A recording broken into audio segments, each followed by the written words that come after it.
제가 먼저 번에 왓앤원더스 2024를 리뷰하면서 그때 발표된 수많은 새로운 시계들 중에 매우 탐난다며 관심을 보인 시계가 있었죠. 이거 매우 탐나는데요. 이 시계는 2024년 8월에 출시 예정이라고 합니다. 바로 일본 태생 브랜드 중 유일하게 참여했던 그랜드 세이코의 플래그십 라인인 에볼루션 9 컬렉션의 SLGW003입니다.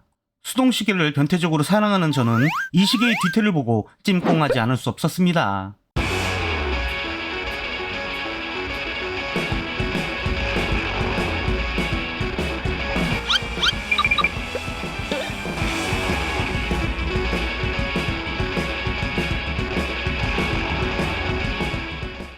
안녕하십니까, 잡다구리상입니다.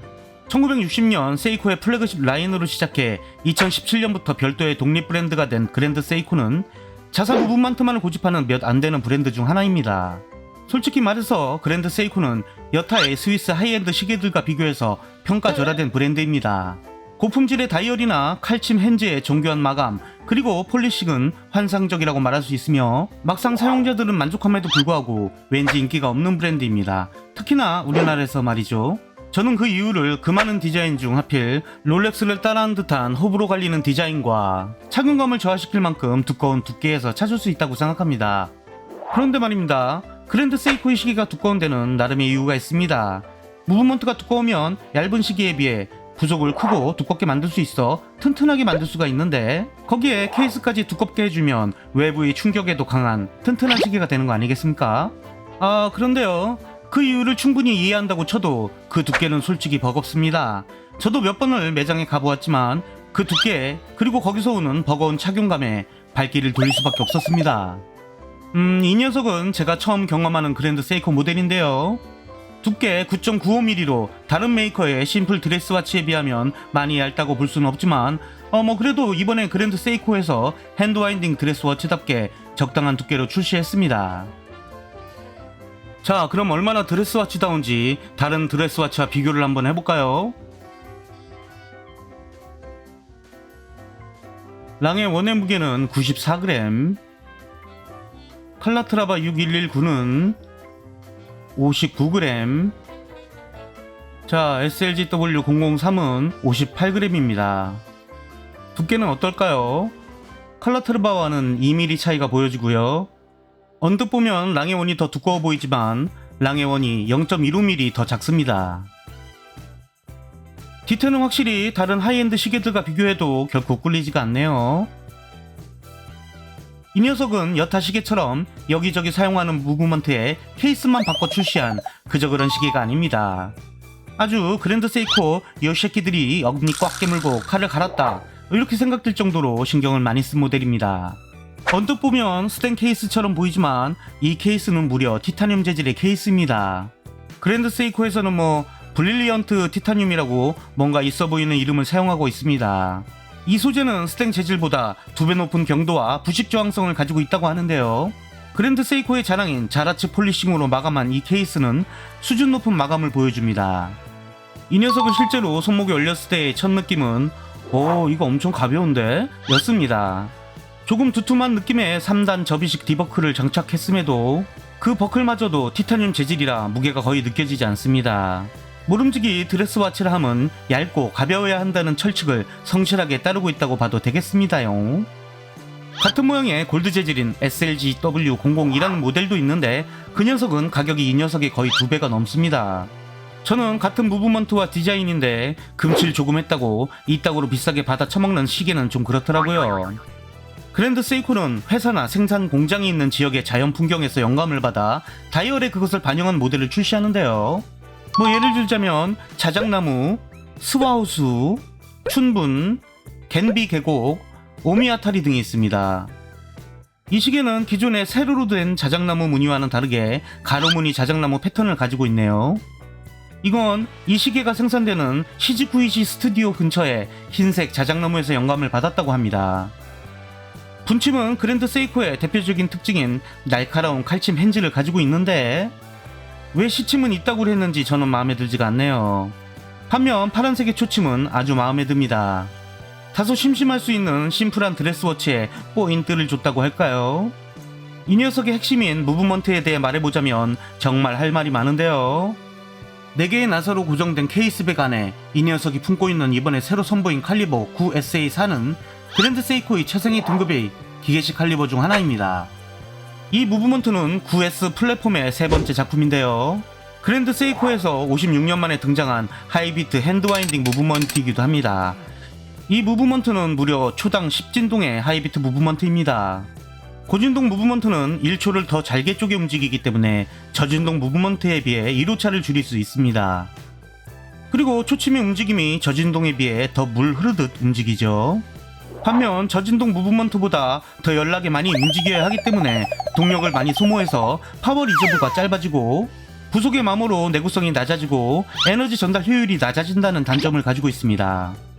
과연 그랜드 세이코라고 이 단점을 모를까요? 자, 그럼 그랜드 세이코가 어떻게 이 문제들을 해결했는지 광고 보시고 지대로 후벼보겠습니다.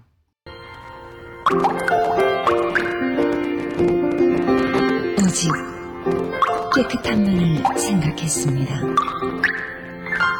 깨끗한 고무장갑. 이 깨끗함을 그대로 드리고 싶습니다. 깨끗한 고무장갑. 로만손. 저기 마님 저도 하나 사주시면 안 될까요? 나 똥 싸라니까 나가라고 빨리.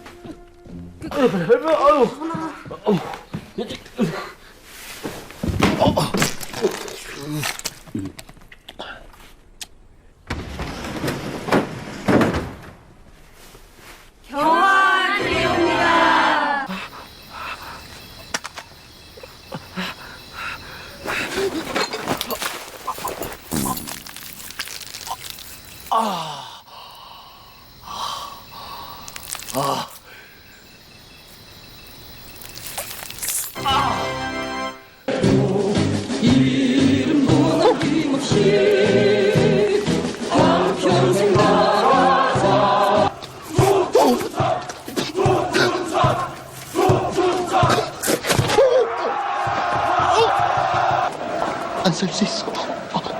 좀만 참으면 돼. 좀만.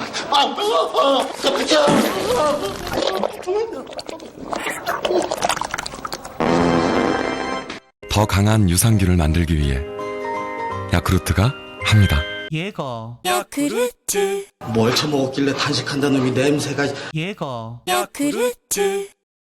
요 녀석 안에는 2020년 무브먼트 9SA5를 통해 첫 선을 보인 그랜드 세이코만의 새로운 프리스프렁 밸런스, 수평기어 트레인, 그리고 완전히 새로운 이스케이프먼트인 듀얼 임펄스 이스케이프먼트 시스템을 탑재하고 있습니다. 이 듀얼 이스케이프먼트 시스템은 에너지 전달 효율 문제를 해결하기 위한 그랜드 세이코만의 독자적인 기술입니다. 이 녀석은 9SA5 무브먼트에서 단순히 로터만 떼어낸 것이 아니라 플레이트도 독일식의 4분의 3 플레이트처럼 일체형에 가깝게 만들어 견고하게 재디자인되었고 무려 부속의 40%를 핸드와인딩 시계로서의 매력을 극대화시키기 위해 재설계했다고 합니다. 언뜻 보면 오메가의 코액션 무브먼트를 보는 듯한 이 시스템은 코액션 시스템과 일반적인 무브먼트의 이스케이프 시스템의 장점을 합친 거라고 하는데, 일반적인 무브먼트의 이스케이프먼트는 이런 식이죠. 밸런스 휠이 왔다 갔다 하면서 팔렛 포크를 요딱으로 움직여주는 방식입니다. 근데 이 녀석은 듀얼, 즉 다이렉트 임펄스와 인다이렉트 임펄스 방식으로 이스케이프먼트 휠을 움직입니다. 한 번은 밸런스 휠에서 직접, 한 번은 팔렛 포크를 통해서 이런 식으로요. 어찌됐든 이 신기술로 더 높은 에너지 전달 효율성을 달성했다고 합니다.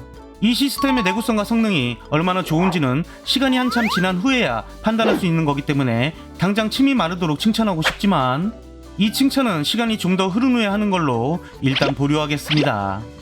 제가 마르고 닳도록 필드에서 굴러먹어 단점을 보완해온 에타 무브먼트를 좋아하는 이유도 바로 이런 이유에서죠. 어찌됐든 기존과 다른 방식의 이스케이프먼트 시스템을 만든다는 것 자체가 엄청 대단한 일인데 그랜드 세이코의 기술력을 인정 안 할 수가 없네요, 진짜. 타임그래프에서 일반적인 무브먼트와 코액셜 무브먼트 측정 방식으로 테스트를 해봤는데요. 오차는 아주 기가 막히게 나오는데 비트 에러가 심각할 정도로 나옵니다. 이는 듀얼 임펄스 이스케이프먼트 시스템의 특징으로 아마도 기존 무브먼트와는 다른 이스케이프먼트 시스템 특성 때문에 그런 게 아닌가 생각됩니다. 처음에 깜짝 놀라서 당황했는데 외국 포럼 등에서 이러한 큰 비트 에러는 듀얼 임펄스 이스케이프먼트 시스템의 특징이라는 걸 알 수 있었습니다.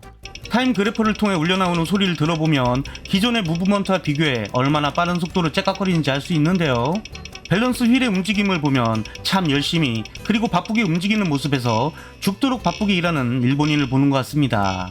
거기다 이 9S 플랫폼의 무브먼트를 보면 프리스프렁 밸런스 휠의 스터드의 위치 또한 이 뚜루아이 그랜드 사이코 새끼들이 공기저항을 최대한 줄여 에너지 효율을 높이기 위해 이따구로 위치시켰다고 합니다. 와, 요 조그만 시계 안에 공기가 있으면 얼마나 있다고 정말 집요할 정도의 치밀함 아닙니까? 여기에 더해 그랜드 세이코만의 프리스프렁 밸런스와 오버코일이 적용된 헤어스프링을 사용하고요. 좀 더 얇은 두께의 무브먼트를 만들기 위해 배럴 스프링의 크기가 서로 다른 트윈 배럴 메인 스프링을 장착해서 파워 리저브를 늘렸다고 해요. 와, 이 정도면 아주 칼을 갈았어. 이 모델은 기존의 칼리버 9SA5에 비해 15% 더 적은 크라운 와인딩만으로 80시간의 파워 리저브를 달성할 수 있게 만들었다고 합니다. 보통 앞면에 자랑스럽게 배치하는 파워 리저브 인디케이터는 정갈한 드레스와치의 모양을 완성하기 위해 시계의 뒤편으로 보냈는데요. 저는 이 점을 무척 높게 평가합니다. 여자와 시계는 뒤태가 생명이니까요. 이 독특하게 생긴 클릭은 그랜드 세이코 스튜디오가 있는 시즈쿠이시 근교에 있는 모리오카시의 상징인 할미새를 모티브로 제작되었다고 하는데요. 마치 할미새가 부리로 쪼는 모습을 형상화했다고 합니다. 이 클릭은 새롭게 설계된 클릭 스프링에 의해 슬라이딩 방식으로 움직입니다.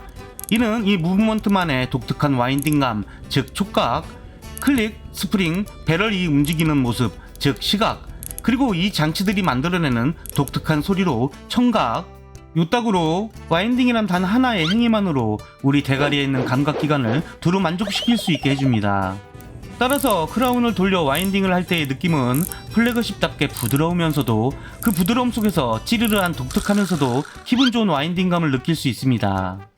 이 정도면 정성, 열정, 집요함 이런 게 아니고 그냥 광기 그 자체입니다. 와, 진짜 이렇게 해도 되냐? 야, 이 그랜드 사이코 새끼들아, 감사합니다. 이 무브먼트는 17일 동안 3가지 온도와 6방향 포지션에서 정밀성 테스트를 거쳐 만들어진다고 하는데 실제로 착용해서 측정해본 정확도는 대략 하루 3.7초가량 플러스 오차를 보입니다. 크로노메타를 뛰어넘는 오차 어쩌고 하던데 구라는 아닌 걸로. 이 시계 뒷면에 조명을 잘 비추면 짝퉁 구별을 위한 그랜드 세이코의 사자 문양을 볼 수 있습니다. 아, 진짜로 이 시계를 리뷰하면서 그랜드 세이코에서 이 시계에 얼마나 이악 물고 공을 들였는지 알 수가 있었습니다. 아마도 새로운 CEO 마키오 나이토 회장이 이 시계를 통해 그랜드 세이코라는 브랜드의 위상을 높이기 위해 수작을 부린 것 같다는 느낌을 받게 되는데요. 다른 하이엔드 시계와 비교해도 이건 센세이션이다 이렇게밖에 볼 수 없습니다. 마치 광기에 사로잡힌 미친 과학자가 아톰 같은 궁극의 로봇을 만들어낸 것 같달까요? レーザーガンとマシンガンを備えてまるで新兵器じゃありませんか。兵器なもんか。私の息子なんだ。